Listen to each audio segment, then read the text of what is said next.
পাহাড়তলি জঙ্গলে মিনু নামে এক বৃদ্ধা পাখি বাস করত। মিনু অনেক জাদু মন্ত্র জানতো, আর সেই জাদু মন্ত্র দিয়ে মিনু দুটো পেয়ারা বাড়ি তৈরি করে। একটা হলো কালো পেয়ারা বাড়ি, আর একটা স্বাভাবিক পেয়ারা বাড়ি।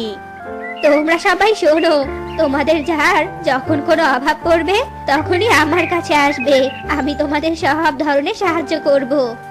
ঠিক আছে বুড়িমা, আমরা সবাই তোমার এমন কথা শুনে অনেক খুশি হয়েছি।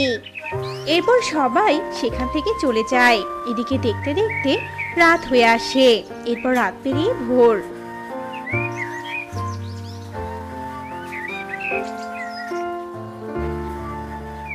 এদিকে জঙ্গলের সব অসহায় পাখিরা দুই পেয়ারা বাড়ির সামনে সাহায্যের জন্য ভিড় জমায়। আর মিনুও তাদের সবাইকে টাকা পয়সা শস্য দানা দিয়ে সাহায্য করতে থাকে। তোমাদের সবার এমন উপকারে আসতে পেরে আমার খুব ভালো লাগছে। এবার যে আমি মরেও শান্তি পাবো। ছি ছি বুড়িমা, এভাবে বলো না। আমরা সবাই প্রার্থনা করি তুমি দীর্ঘজীবী হও আর আমাদের এভাবেই সাহায্য করতে থাকো। সবাই মিনুকে আশীর্বাদ করে সেখান থেকে চলে যায়। দুই পেয়ারা বাড়ি আমি তোদের তৈরি করেছি অন্যের অসহায়ত্বের সহায় হওয়ার জন্য। আমি যদি কোনোদিন বেঁচে না থাকি, তোরা দুজন কিন্তু অসহায়দের সাহায্য করা একদম বন্ধ করবি না। নিজেদের এমন ভাবে করবি যাতে করে অন্যদের সাহায্য করার মধ্য দিয়েই তোদের মৃত্যু ঘটে। ঠিক আছে মালকিন, আপনাকে এ নিয়ে কোনো চিন্তা করতে হবে না। যাক, তোদের কথা শুনে আমি একটু শান্তি পেলাম। এরপর রাত হয়ে আসে, আর তার সাথে সাথেই আকাশ পুরো ঘন কালো মেঘে ছেয়ে যায়। মুষলধারে বৃষ্টি পড়তে শুরু করে, আর তার সাথে ভারী বজ্রপাত। মিনু বাহিরে বসে বসে বৃষ্টি উপভোগ করছিল। হঠাৎ একটা বাজ এসে মিনুর ওপর পড়ে, আর মিনু যন্ত্রণায় কাতরাতে কাতরাতে সেখানেই মারা যায়। এ দেখে তো সাধারণ পেয়ারা বাড়ি অনেক কষ্ট পায়, আর কালো পেয়ারা বাড়ি অনেক খুশি হয়।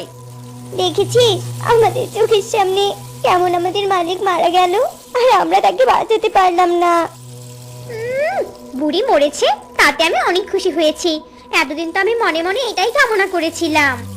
কালো বাড়ি, এসব তুই কি বলছিস? শোন, আমাদের মালকিন মারা গেছে তাতে কি হয়েছে? আমাদেরকে আমাদের মালকিনের আদর্শ ধরে রাখতে হবে। কি বললি তুই, কি বললি? আমি কোনো আদর্শ মানতে পারবো না। আমি তো সবার দুঃখ দেখে মজা পাবো, বুঝেছিস তুই? শোন, এত অহংকার মোটেও ভালো নয়। সাধারণ পেয়ারা বাড়ি কালো পেয়ারা বাড়ির এমন কথাবার্তায় খুবই কষ্ট পায়। এদিকে দেখতে দেখতে সকাল হয়ে আসে। ততক্ষণে বৃষ্টিটাও থেমে যায়। আর তখনই সুখী আর শালিক আসে দুই পেয়ারা বাড়ির কাছে সাহায্য চাইতে। দুই পেয়ারা বাড়ি, কাল রাতের ঝড়ে আমাদের ভাঙা বাড়িটা পুরো ভেঙে গিয়েছে। তোমরা আমাকে কিছু টাকা দাও, আমরা সেই টাকাগুলো দিয়ে বাড়িঘর বানাবো। আমাদের কিছু টাকা দাও। আমি তো কোনো টাকা দিতে পারি না, আমি শুধু শস্য দানা দিতে পারি। কালো পেয়ারা বাড়ি টাকা দিতে পারে, তোমরা বরং ওর কাছেই যাও।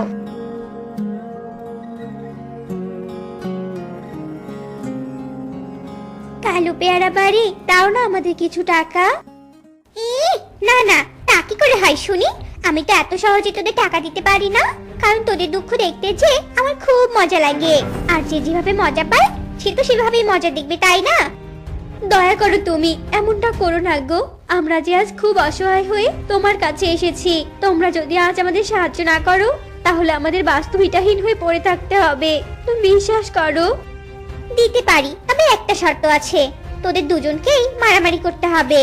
যে জিতবে তাকেই টাকা দিব আমি। সুখী আর শালিক নিরুপায় হয়ে মারামারি শুরু করে দেয়। বেশ কিছুক্ষণ পর মারামারি করার পর দুজনেই আহত হয়ে মাটিতে পড়ে যায়। যা, আমার মজাটাই সব নষ্ট করে দিলি। তোরা দুজনেই হেরে গিয়েছিস, তাই আমি তোদের কিচ্ছু দিতে পারবো না। যা এখান থেকে। তোমরা দুজন উঠে দাঁড়াও, ওর কাছে কিছু চেয়েও না। ও অহংকারে ডুবে আছে। তোমরা আমার কাছে এসো। আমি তোমাদের টাকা দিতে পারবো না, কিন্তু শস্য দানা দিতে পারবো। দুজনেই উঠে সাধারণ পেয়ারা বাড়ির ভেতরে যায়। আর প্রয়োজন মতো শস্য দানা নিয়ে তারা বাহিরে বেরিয়ে আসে। এরপর কেটে যায় আরো বেশ কিছুদিন। ততদিনে কালো পেয়ারা বাড়ির অহংকার যেন আরো বেশি তীব্র হতে থাকে। কাউকেই সে আর সাহায্য করে না। একদিন এক নোংরা বৃদ্ধ পাখি আসে সাহায্য চাওয়ার জন্য। দুই পেয়ারা বাড়ি, তোমাদের দানের কথা শুনে আমি অনেক দূর থেকে এসেছি। অ্যাক্সিডেন্টে আমার একটা পা হারিয়ে গেছে। বৃদ্ধ বলে ছেলের বউয়ের কাছেও আমি বেশি হয়ে গেছি। তার উপর পা না থাকার কারণে আমি কোনো কর্ম করেও খেতে পারছি না। ডাক্তার বলেছে 50,000 টাকা লাগবে। আমি জোগাড় করতে পারিনি, তাই আমার নতুন পা লাগানো হয়নি। আমি নতুন পা লাগালে আবার হাঁটতে পারবো। তোমরা যদি আমাকে 50,000 টাকা দাও তাহলে আমার উপকার হতো। এত সহজে তো আমি তোকে টাকা দিব না রে বুড়ো। তোকে যে আগে পা দিয়ে নাচতে হবে। যদি তুই নাচতে পারিস তবেই টাকা পাবি। আমার একটা পা নেই, আমি এক পা দিয়ে কি করে নাচবো? তুমি আমাকে দয়া করে দাও না টাকা। শোন বুড়ো, তোকে যখন আমি নাচতে বলেছি তখন তোকে নাচতেই হবে। অসহায় বৃদ্ধটি নিরুপায় হয়ে নাচতে শুরু করে, কিন্তু এক পা তুলে নাচতে না নাচতে ঠাস করে মাটিতে পড়ে যায় আর বৃদ্ধটি অনেক আঘাত পায়। হে বৃদ্ধ, তুমি আর ওই অহংকারী অধম নিষ্ঠুরের কাছে কিছু চেয়েও না। তুমি আমার কাছে এসো, আমি তোমাকে শস্য দানা দিব। তুমি শস্য দানা নিয়ে যাও।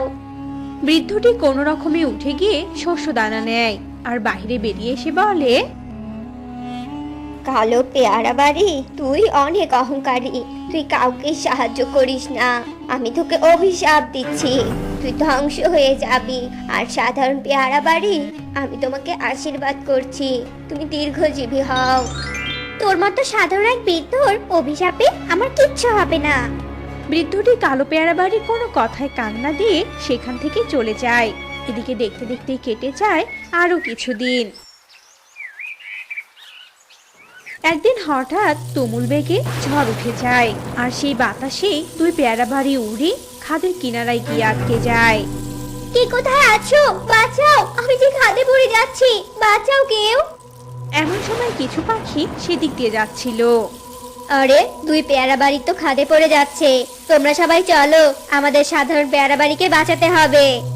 সবাই মিলে দৌড়ে গিয়ে রশি জোগাড় করে আর সেই রশি সাধারণ পেয়ারা বাড়ির গায়ে লাগিয়ে টেনে উপরে তুলে নিয়ে আসে। তোমরা শুধু সাধারণ পেয়ারা বাড়িকে কেন বাঁচালে? আমাকেও বাঁচাও, আমি যে মরে যাচ্ছি। না, তুমি অহংকারী। আমাদের সাহায্য করনি কখনো তুমি, তাই আমরা তোমাকে বাঁচাবো না, বরং খাদে ফেলে দিব। এভাবেই কোনো পাখি কালো পেয়ারা বাড়িকে আর সাহায্য করে না।